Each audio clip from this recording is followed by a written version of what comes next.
Povo, lembrando, esta é a sexta aula do módulo de hidrografia. Já falei da água de muitos outros lugares, tudo bem? Perdeu ou não acompanhou? O link está na descrição, o card vai aparecer aqui em cima. Vamos lá, galera. Como que é então essa água da Europa, certo? Como que é a hidrografia europeia? Lembrando, a Europa é um continente todo torto, todo quebrado, é um mapinha difícil de desenhar.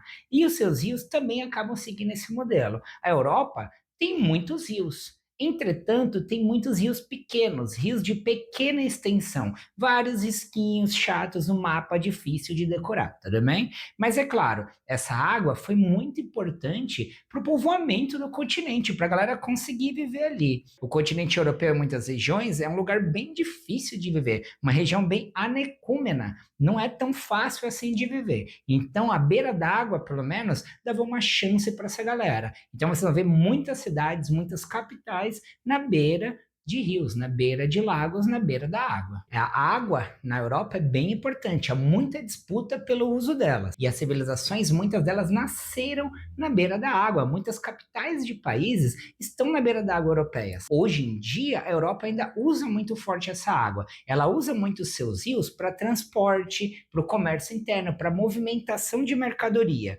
Pois vocês já viram em outras aulas, vocês sabem, para eu levar uma mercadoria é muito mais barato através da água, é muito mais barato eu encher um navio de grãos e deixar a água levar, vai chegar mais barato para mim. O europeu não é besta, ele usa seus rios a seu favor, acaba usando os rios como transporte de mercadoria e movimentação interna. Vamos começar pelo maior rio europeu, pelo rio Volga, um dos rios mais importantes para nossa história contemporânea. Esse rio Volga, galera, ele é o maior rio do continente europeu e ele é um rio inteiramente russo. Ele nasce na Rússia e ele morre na Rússia. Ele nasce nas colinas de Valdai, acho que fala assim, e ele vai desse sentido sudeste até desaguar no Mar Cáspio, ali num mar um pouquinho mais quente, conectando a Rússia ao Oriente Médio. O que acontece, galera? Esse rio Volga, ele é um rio extremamente importante para a própria Rússia, tanto que na geopolítica ele é chamado dos rios dos rios. Ele é a artéria geopolítica e econômica da Rússia. Por quê? A Rússia é um país industrializado, mas essa industrialização é no interior do país. Então, para a matéria-prima chegar, para a mercadoria sair, o rio Volga é extremamente importante. Por quê? O seu rio ele é gigantesco, o Volga ele é gigantesco. E o território russo foi modelado para esse rio fazer conexões, outras hidrovias, para chegar no Mar Branco, no Mar Báltico, no Mar Cáspio, Mar de Azov e Mar Negro. Então, o rio Volga ele meio que é a espinha dorsal da logística econômica do território russo. Ele é quase todo navegável, ele é um rio de planície, bem tranquilão. Tem um problema, o grande problema dele é o quê? Que é a Rússia, né? É gelado. O rio congela, e o Volga congela. Além do rio Volga ser chamado dos rios, ele também é conhecido como a mãe Volga.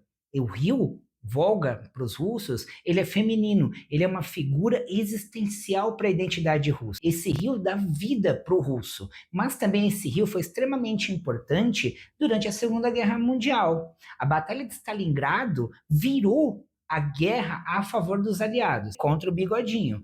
Mas não foi só em Stalingrado, foi o rio Volga. O soviético russo na época deu a alma, deu o sangue para defender o rio Volga. Eles sabiam que o rio Volga era uma das coisas mais importantes da Rússia para eles e defenderam. Foi uma linha de defesa intransponível. Nenhum daqueles alemão atravessou o rio Volga. E essa defesa do rio Volga e de Stalingrado que mudou o curso da Segunda Guerra Mundial. E ainda bem, porque a gente estaria falando alemão agora. O rio Volga, ele é um símbolo, é uma parte da identidade do russo. Tanto que nessa obra aí é uma homenagem à Mãe Volga. Esse rio é importante, é parte da existência da população russa, da sua cultura, da sua história. Povo, Rio Danúbio, o rio da tretinha, o rio da discórdia ali dentro do continente europeu. Rio Danúbio é um rio de predominância de planície. É um rio que forçou o europeu a conversar.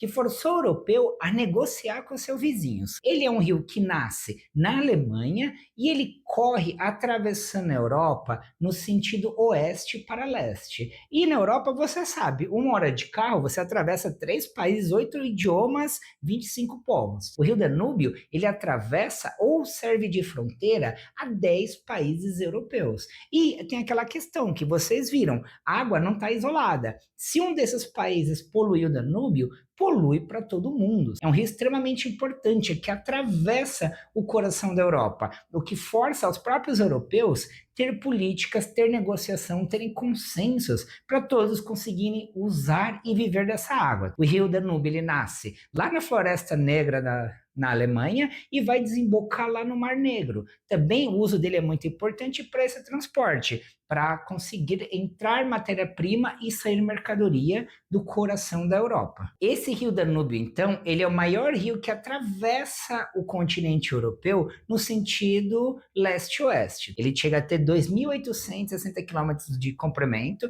ele é bem grande, acaba banhando várias capitais, passa por diversas cidades grandes, é o cartão postal de muitos países europeus. Então, do ponto de vista geopolítico, ele é extremamente importante. Ele força os países europeus a negociarem, a conversarem, a lidarem consigo mesmo, a lidarem com seus vizinhos bem, para não desgraçar esse recurso extremamente importante que é a água do Danúbio. Então, hoje, o Danúbio tem alguns problemas. Um dos principais dele é o quê? É a questão da poluição, se passa em aglomerados urbanos enormes europeus. E esses aglomerados urbanos também são industriais. A região do Danúbio, assim que o rio ele é extremamente poluído, mas há políticas, consensos, tentativas de limitar essa poluição, de tratar melhor esse rio. E também se percebe o quê? Que o rio Danúbio, ele começa a sentir os fenômenos do aquecimento global exacerbado, causado pelo humano. Até os anos 70, 60, o Danúbio no inverno chegava a congelar em algumas regiões. Hoje em dia, isso não acontece mais. É pouco tempo para uma mudança natural do planeta. É fenômeno do nosso aquecimento global ampliado pelo humano. O Danúbio está sentindo e está apontando isso para o europeu. Povo, se o rio Danúbio é o coração geopolítico da Europa, o rio Reno é o rio do coração comercial da Europa. Como assim, professor? O rio Reno, ele é um rio que nasce nos Alpes suíços e ele sobe sentido norte, passando pela Alemanha, Holanda, Bélgica, França, ali, Países Baixos, e desemboca lá no Mar do Norte. É um rio que corta o meio da Europa do sentido sul ao norte. Ele é um rio extremamente importante para a região. Enquanto o Danúbio corta leste-oeste, o rio Reno corta de sul a norte. Esse caminho do Reno de sul a norte, ele é extremamente importante, ele tem uma importância econômica enorme, pois ele é utilizado para navegação através de eclusas e ele se conecta com outros rios. Há a criação de vários canais artificiais, mecanismos para subir água, descer água e descer os barcos juntos. O rio Reno, então, ele é a artéria principal da economia hídrica europeia. Ele se conecta com outros rios, como o rio Ruhr, que eu vou falar já já para vocês. E não somente se conecta com os outros rios. Ao norte dele, na foz dele, existe o Porto de Roterdã. O Porto de Roterdã, galera, ele é um porto mais importante da Europa. Ele é o maior porto da Europa e a principal entrada de matéria-prima, de comida, de grãos, de mercadoria para o continente europeu. Como eu falei para vocês, o continente europeu ele é todo torto, quebrado, com vários relevos. Levar todas as coisas, mercadorias de caminhão é um problema. O rio Reno, ele desce e entra bem no meio do continente. Então, por que não eu colocar minha mercadoria, meus objetos num barco e deixar ele trazer a água, levar essa mercadoria até o coração da Europa? E é isso que o europeu faz. Só que para essa logística acontecer, tem que ter o Porto de Roterdã, o milenar Porto de Roterdã, que fica ali no delta do rio Reno. Tudo que chega do Brasil, nossa matéria-prima, commodities, trigo, soja, ferro, entra na Europa pelo Porto de Roterdã. Então, no Porto de Roterdã, o mais moderno, desce pelo rio Reno. E muita mercadoria, principalmente industrial, que vai sair da Europa, vai até Roterdã e vai embora. É um dos portos mais importantes do mundo. É o porto mais importante para a Europa. Na Segunda Guerra Mundial, o Bigodinho sabia disso. passou fogo em Roterdã para atrapalhar os aliados. Hoje, ele é um dos portos mais movimentados do mundo e ele só é tão movimentado pela sua ligação de hidrovias com o Rio Reno. Povo, esse porto de Roterdã, então, ele é extremamente importante para a Europa. Se fala muito do triângulo econômico criado por Roterdã e o Rio Reno, que é o quê? O Rio Reno e o porto de Roterdã liga a Alemanha, a região do Ruhr, a região industrial do Ruhr e do Rio deles, com as regiões de Paris industrial e também ali fora do continente Londres, e Holanda e Bélgica ali os Países Baixos. Esse triângulo econômico muito forte interligado só acontece graças ao porto de Roterdã e o Rio Reno. Galera, se é um porto tão importante esse de Roterdã, ele vai ter muito investimento, muito cuidado, muito carinho e muita, obviamente, tecnologia. No porto de Roterdã há um terminal muito especial chamado de Terminal Fantasma. Povo, o que é então o terminal fantasma do porto de Roterdã? É um terminal de logística, de transporte de mercadoria entre barcos, caminhões, estrada, containers, que não tem nenhum humano trabalhando no chão. É um terminal do porto que não tem humano mexendo, carregando, mexendo na logística, não. Todo o terminal é movido através de robotização e automatização. Quem trabalha no terminal fantasma não está na pista, perto dos navios. Está lá na torre de comando, é os nerds, as nerdolas do PC, o quê? Só controlando robôs, controlando carros autômatos, guindastes autômatos, tudo automatizado. O terminal fantasma é um terminal extremamente moderno, um dos mais modernos do mundo, nesse porto que é tão importante para a economia europeia. Eu falei do Rio Reno, então vamos falar agora do amiguinho mais próximo dele, que é o Rio Ruhr. O Rio Ruhr, ele é um rio de planície que atravessa o território alemão de oeste a leste e ele faz conexão com o Rio Reno, que eu citei agora há pouquinho, o rio mais importante para a economia europeia. Se o Rio Reno é o mais importante para a economia europeia, o Rio Ruhr é o mais importante para a economia alemã, pois se liga ao Reno eixo Porto Roterdã e também porque o Rio Ruhr ele está numa região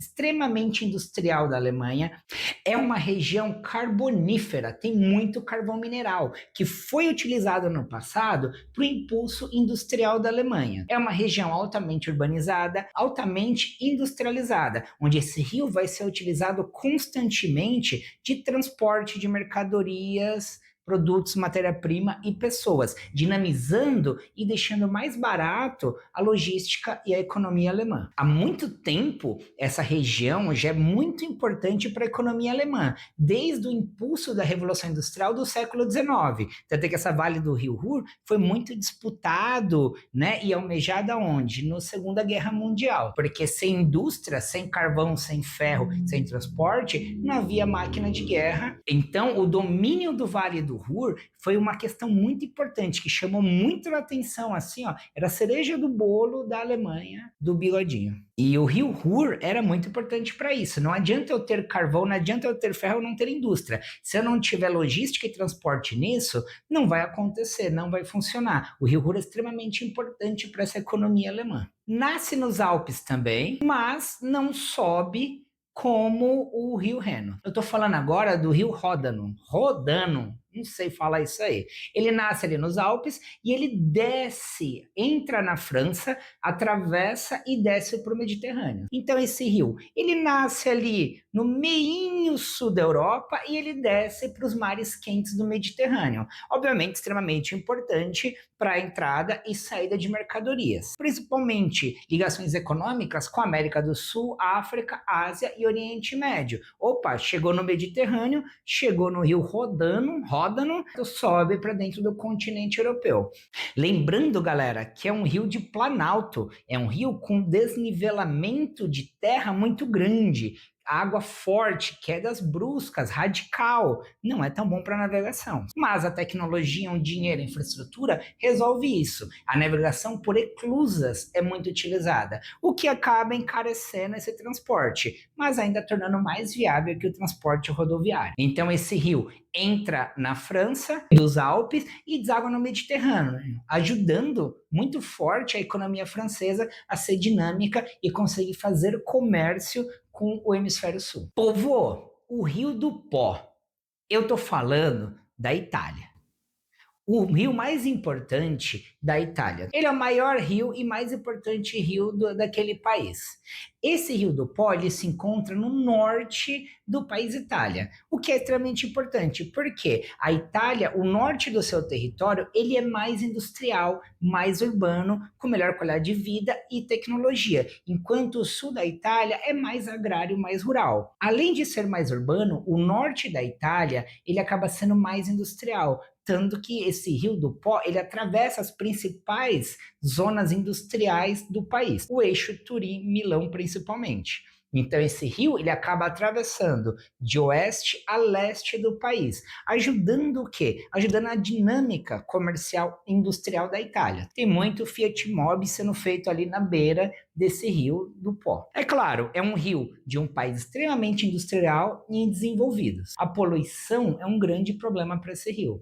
A poluição que acaba sendo dos efluxos humanos e industriais na região e também a crise climática. A Itália está nesse clima mediterrâneo, de verão quente e seco, onde momentos e épocas do ano, como agora, em 2026, que o Rio do Poli perde muito do seu recurso hídrico, chegando a ficar preocupante para a população. Vovô, então esses foram os principais rios do continente europeu. Os principais rios para a questão econômica, habitacional, de vida dos europeus. Muitos desses rios podem ser temas de vestibular, principalmente pelas suas capacidades produtivas para as sociedades europeias e a ligação com a gente. Obviamente, eu deixei de falar de vários rios importantes, como o rio que teve Olimpíadas e o pessoal passou mal, falando do Sena ali na França. Não falei do rio dos nossos ora pois, como o Rio Tejo, também. Muitos rios ficaram de fora. Talvez rios importantes historicamente, mas geograficamente estão no plano B. Vocês lembram de algum importante? Fala aí, comenta isso. Pessoal, valeu por acompanhar até aqui. Não esquece de deixar seu like, se inscreva no canal e acompanhe a próxima aula, que vamos falar da hidrografia da Ásia e Oceania.